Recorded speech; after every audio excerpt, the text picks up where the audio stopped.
नमस्कार दोस्तों, आज हम आपको सावन मास में सुनी जाने वाली शिव माता पार्वती की अद्भुत कथा सुनाने जा रहे हैं। सोमवार के दिन इस कथा का श्रवण करने से शिव जी की अत्यंत कृपा प्राप्त होती है। तो चलिए कथा शुरू करते हैं। प्रेम से बोलिए शिव शक्ति की जय। एक बार की बात है, नारद जी भ्रमण करते हुए कैलाश पर्वत पर पहुँचे और उनसे कहने लगे, हे प्रभु, मैं आपसे 2 कारण पूछना चाहता हूँ। शिव जी ने कहा, 2 कारण? ऐसा कौन सा कारण है, पूछो। तब नारद जी ने कहा, हे प्रभु, मैं भक्ति और दया के बारे में पूछना चाहता हूँ। एक व्यक्ति है जो दिन रात भगवान की पूजा आराधना करता है, परंतु वह ना तो दान करता है, ना ही उसमें दया है, और वह बहुत ही क्रूर है। और दूसरा व्यक्ति बहुत दयालु है, परंतु वह भगवान की भक्ति बिल्कुल नहीं करता। इन दोनों में सबसे उत्तम कौन है? शिव जी ने कहा, हे नारद, तुम्हारी जिज्ञासा को शांत करने के लिए मैं तुम्हें एक कथा सुनाता हूँ। एक समय की बात है, मेरी एक भक्त थी जिसका नाम है कात्यायनी। वह मेरी भक्ति में इतनी लीन रहती कि मेरे बारे में ही सोचती रहती और उसे हर कण कण में मैं ही दिखाई देता था। रूप रंग में वह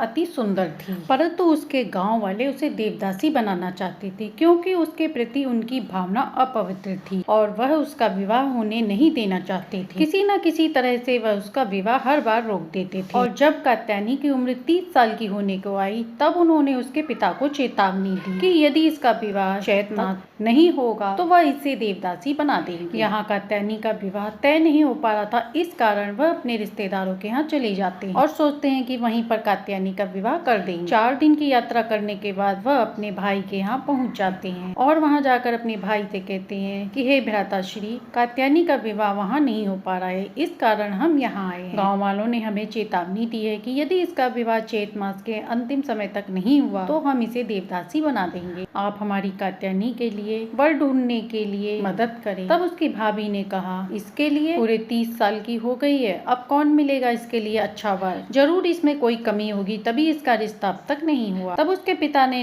कहा, नहीं भाभी, इसमें कोई खोट नहीं है, ये तो गाँव वालों की वजह से इसका विवाह नहीं हो पा रहा है ताकि वे इसे देवदासी बना सके। तब भाभी ने कहा कि अवश्य ही इसके चरित्र में कोई कमी होगी। यदि तुम इसका विवाह कराना चाहते हो तो शिव मंदिर में इसे ले जाओ और वहाँ पर इसे अग्नि परीक्षा देनी होगी। यदि उसमें सफल हो गई तो इसका विवाह करा दिया जाएगा। कात्यायनी ने सुना तो कहा, नहीं पिताजी, मैं अग्नि परीक्षा कैसे दे सकती हूँ। तब उसके पिता ने कहा, पुत्री घबराओ मत, शिव जी पर पूरा विश्वास रखो, वह सब संभाल लेंगे। माता सीता भी अग्नि परीक्षा से गुजरी थी, तुम भी माता सीता की तरह पवित्र हो और अग्नि में नहीं जलो। अगले दिन कात्यायनी के पिता शिव मंदिर जाते हैं और वहाँ जाकर अग्नि परीक्षा के बारे में बताते हैं और कहते हैं कि आज मेरी पुत्री अग्नि परीक्षा देने जा रही है, यदि वह इसमें सफल हुई तो आज उसका विवाह यहीं पर करा दिया जाएगा। रूप रंग में गुणों में अति सुंदर और भगवान की आराधना करने वाली है मेरी पुत्री। अग्नि परीक्षा देने के लिए कात्यायनी को लाल धधकते हुए अंगारों पर चलना होता है। उसके पिता उससे कहते हैं, बेटी, तुम्हें इन जलते हुए कोयलों पर चलना है। कात्यायनी ये सुनती है तो कहती है, पिताजी, मैं ऐसे कैसे कर सकती हूँ? और वह कहती है, पिताजी, आप कैसी बातें कर रहे हैं, कोयले पे जलने से कौन नहीं जलेगा, मैं कोई माता सीता थोड़ी हूँ। और महादेव को याद करती हुई कहती है, हे महादेव, मेरी रक्षा करें। परंतु वहाँ पर कात्यायनी की बात कोई नहीं सुनता और उसे जलते हुए अंगारों में धकेल दिया जाता है। और तभी वहाँ एक वीर पुरुष घोड़े पर सवार होकर आता है और वह कात्यायनी को जलते हुए कोयले से निकाल के घोड़े पर ले लेता है। उसके पिता देखते हैं तो कहते हैं, अरे कौन है रे तू, मेरी पुत्री को हाथ लगाने का साहस तैने कैसे किया? तब उस लड़के ने कहा, इस कन्या को जलते हुए कोयले पे जला रहे हो और फिर इसे अपनी पुत्री भी कहते हो। मेरा नाम है मंजूनाथ और मैं इस गाँव में इस अनर्थ को होने नहीं दूंगा। तभी उसकी ताई कहती है कि देखो देखो, कात्यायनी के पैर जल गए हैं, इसका चरित्र पवित्र नहीं है, मुझे लगता है इस लड़के को ये पहले से ही जानती है। कात्यायनी ये सुनती है तो कहती है, मंजूनाथ, ये तो महादेव का नाम है, यानी स्वयं महादेव ने मेरी रक्षा की है। तब वह लड़का कहता है, महादेव ने नहीं, मैंने रक्षा की है तेरी। तुझे क्या लगता है उस पत्थर शिवलिंग ने रक्षा की है तेरी? नहीं, मैंने रक्षा की है तेरी। यह सुनकर नारद जी कहते हैं शिव जी से, हे महादेव, ये कैसा आदमी है जो शिव जी को पत्थर बता रहा है, अति पापी है ये व्यक्ति, ऐसे व्यक्ति को सजा मिलनी चाहिए। तब महादेव ने कहा, हे नारद, धीरज रखिए, अब आगे की कथा श्रवण करिए। कात्यायनी कहती है, मंजूनाथ यानी कि बर्फ का देवता, और शिव जी भी बर्फ के बने कैलाश पर्वत पर ही रहते हैं, इसलिए उनका नाम मंजूनाथ है। वह लड़का कहता है, हे मूर्ख कन्या, मैंने तेरे प्राण बचाए हैं और तू सारा श्रेय उस पत्थर को दे रही है, उससे अच्छा तो चक्की पीसने वाला पत्थर है जो सभी के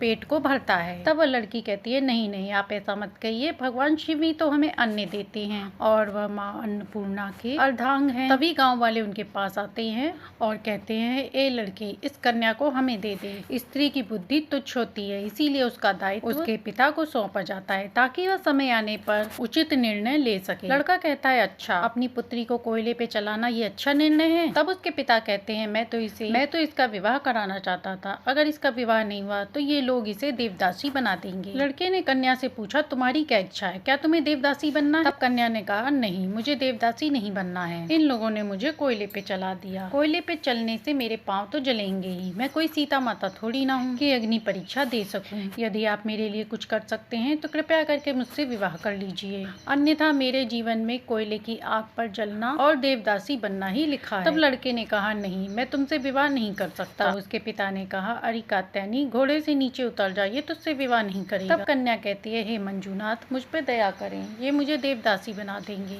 तभी सभी गाँव वाले उसकी तरफ आगे बढ़ते हैं। तभी मंजूनाथ कहता है, रुक जाओ, मैं करूंगा इससे विवाह। इसके बाद वह कहता है, बोलो कात्यायनी, क्या तुम मुझसे विवाह करोगी? तब कात्यायनी कहती है, जी, मैं अवश्य ही आपसे विवाह करूंगी। तब लड़का कहता है कि आज से तुम मेरी पत्नी और मैं तुम्हारा पति हूँ। गाँव वाले कहते हैं, ये कौन सा गंधर्व विवाह है? बिना कन्यादान किए हुए कौन सा विवाह होता है? इस विवाह को हम लोग नहीं मानते। ये गंधर्व विवाह है और शास्त्रों में इस विवाह को नहीं माना जाता, केवल ब्रह्म विवाह को माना जाता है। तब मंजूनाथ ने कहा, तो मैं तुम्हारे शास्त्रों को नहीं मानता, और यह कहकर वो घोड़ा लेकर आगे चल दिया। इतना सुनने के बाद नारद जी कहते हैं, हे महादेव, ये क्या हुआ? आपकी इतनी बड़ी भक्त का विवाह एक ऐसे व्यक्ति से जो आप में विश्वास ही नहीं करता। शिव जी ने कहा, नारद, माना कि वह मुझ में विश्वास नहीं करता, परंतु तुम ऐसे कैसे कह सकते हो कि वह धर्मी है? अभी तक उसके सारे कायदे कानून धर्म के हैं, और वे गाँव वाले जो मेरी पूजा आराधना करते हैं वह कितना बड़ा अधर्म कर रहे हैं, जो मेरी भक्त को मार रहे थे और मुझ में विश्वास करने का ढोंग करते हैं।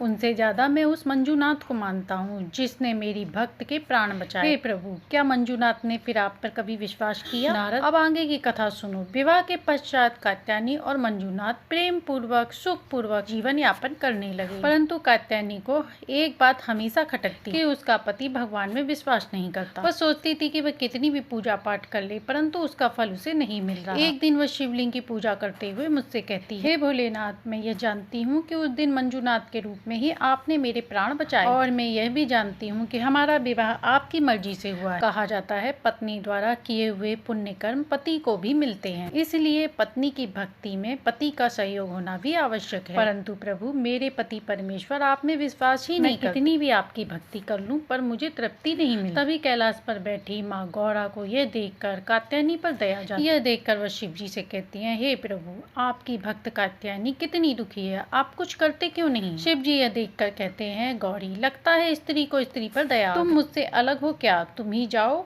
और उसकी समस्या का समाधान कर दो। उस दिन शिव मंदिर में कात्यायनी द्वारा देवी चामुंडा की स्तुति करने पर वहाँ पर पार्वती माता प्रकट होती हैं और कहती हैं, कात्यायनी, मैं तेरी भक्ति से प्रसन्न और मैं तेरी पीड़ा को भी जानती हूँ, मांग क्या मांगना है? तब वह कहती है, हे देवी, आपकी जय। आज मैंने आप साक्षात दर्शन पाके मेरा जीवन ही धन्य हो गया। माँ दुनिया सोना चांदी मांगती है, परंतु मेरी एक ही इच्छा है कि मेरे पति भगवान में विश्वास जगा दीजिए। तब माता ने कहा, क्यों कात्यायनी, जब तुमने विवाह का प्रस्ताव रखा था तब भी तू जानती थी कि वह भगवान में विश्वास नहीं रखता, तो अब उसे बदलना क्यों चाहती हो? माँ, मैं उनमें कोई कमी नहीं देख, परंतु उनके भले के लिए मैं उनमें यह बदलाव देखना चाहती हूँ। माँ गौरी कहती हैं, अब यह बदलाव उसके भले के लिए होगा या उसके बुरे के लिए, ये मैं नहीं जानती, परंतु मैं तेरी ये इच्छा पूर्ण कर देती हूँ। अब से तू मंगलवार के दिन मंगला गौरी का व्रत करना। कुछ ही दिनों में तुझे एक पुत्र की प्राप्ति होगी जो भगवान शिव का बहुत बड़ा भक्त होगा, और वह खुद ही तेरे पति के प्रति भगवान के लिए विश्वास जगा दे। कात्यायनी यह सुनकर मंगला गौरी का व्रत करने लगी। कुछ दिनों बाद उसे एक पुत्र की प्राप्ति होती है जो बड़ा होकर भगवान शिव का एक अटूट भक्त बनता है। मंजूनाथ को अपने पुत्र की भक्ति बिल्कुल भी नहीं भाती थी। उसे लगता था कि यह समय की बर्बादी है। क्या तुम जानते हो कि एक पुत्र को अपने पिता की सारी आज्ञा माननी चाहिए? पुत्र ने कहा, अवश्य पिताजी, क्या आज्ञा है आप? मैं चाहता हूँ कि तुम देव भक्ति में अपना समय बर्बाद करना बंद कर दो। उसकी जगह तुम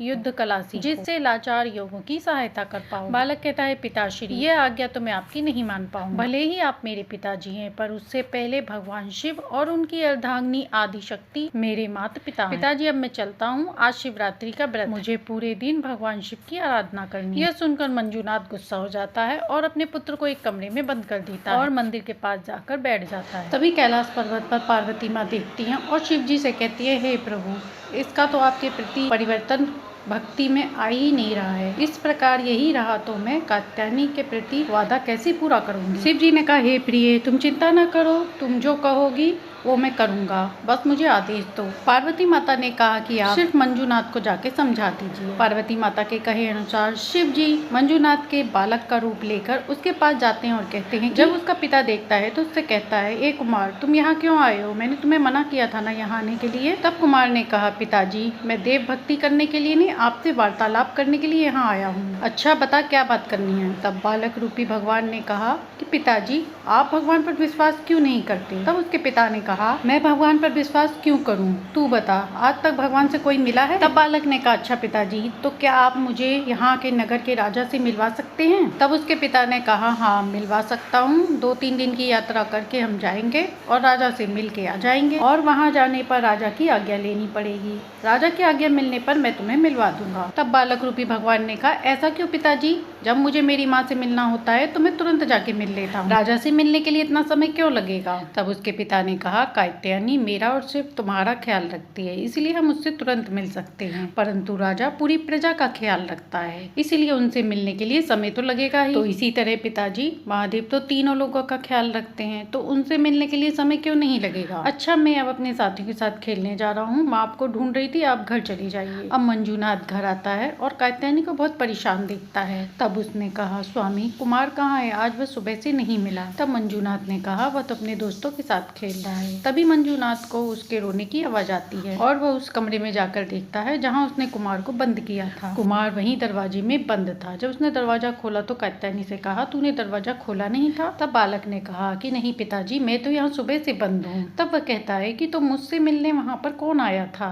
तभी उसे एहसास होता है कि उससे मिलने खुद भोलेनाथ आए थे, और वह जोर से कहता है, कात्यायनी, कुमार मुझसे मिलने भोलेनाथ आए थे। और उसने कहा, कात्यायनी, भगवान हैं, वो मुझसे मिलने आए थे, उन्होंने मुझे आज गलत साबित कर दिया। हे प्रभु, मुझसे कितनी बड़ी गलती हो गई, पूरी जिंदगी मैंने ऐसे ही काट ली और आपने मुझे फिर भी दर्शन दे दिए। वह कहता है, चलो कात्यायनी कुमार, आज शिवरात्रि है, मंदिर में चलते हैं और पूजा आराधना करते हैं। इसके बाद कात्यायनी कहती है, जय माँ मंगला गौरी, जय माता दी, आपने मेरी इच्छा पूरी कर दी। इसके बाद भोलेनाथ नारद जी को बताते हैं कि उसके बाद से वह मेरी भक्ति करने लगता है। एक दिन कात्यायनी जब मेरी पूजा कर रही थी तब शिवलिंग उससे बात करती है और कहती है, हे पुत्री कात्यायनी, आज मैं तुम्हारे घर एक वृद्ध आदमी का भेष बना कर आऊंगा, लेकिन तुम्हें ये बात किसी को नहीं बतानी है और मौन व्रत करना है। कात्यायनी हैरान रह जाती है और भगवान की बात मान लेती है और वह घर आकर मौन व्रत रख लेती है। कुछ समय पश्चात एक वृद्ध आदमी उनके घर आकर भोजन मांगता है। कात्यायनी जब उस आदमी की तरफ देखती है तो उसे भगवान शिव दिखाई देते हैं और वह उनके चरणों में गिर जाती है। भोलेनाथ उसे सदा सुहागन रहने का आशीर्वाद देते हैं और मंजूनाथ उस आदमी का बहुत स्वागत करता है और मंजूनाथ कहता है, बाबा आइए और भोजन करिए, और भगवान भोजन करने के लिए बैठते हैं। तभी मंजूनाथ उन्हें रोककर कहता है, बाबा, भोजन करने से पहले हमारे अन्न देवता भोलेनाथ का ध्यान तो कीजिए। तब बाबा ने कहा, भोलेनाथ का धन्यवाद मैं क्यों करूं, मैं तो उन्हें नहीं मानता। तब मंजूनाथ कहता है, तेरी हिम्मत कैसे हुई भोलेनाथ को अपशब्द कहने के लिए, जा निकल जा मेरे घर से। तब उस आदमी ने कहा, बेटा, कितना बड़ा पाप कर रहे हो तुम, जो भोजन परोसे हुए को खाने नहीं दे रहे हो। तब मंजूनाथ ने कहा, जो भगवान शिव को नहीं मानता है वह इस घर में भोजन नहीं कर सकता। तब भोलेनाथ ने कहा, यदि आज तुमने मुझे अपने घर से निकाल दिया तो आज के बाद मैं कभी तुम्हारे घर नहीं आऊंगा। तब मंजूनाथ ने कहा, मुझे बुलाना भी नहीं है तुझे अपने घर, जा निकल जा।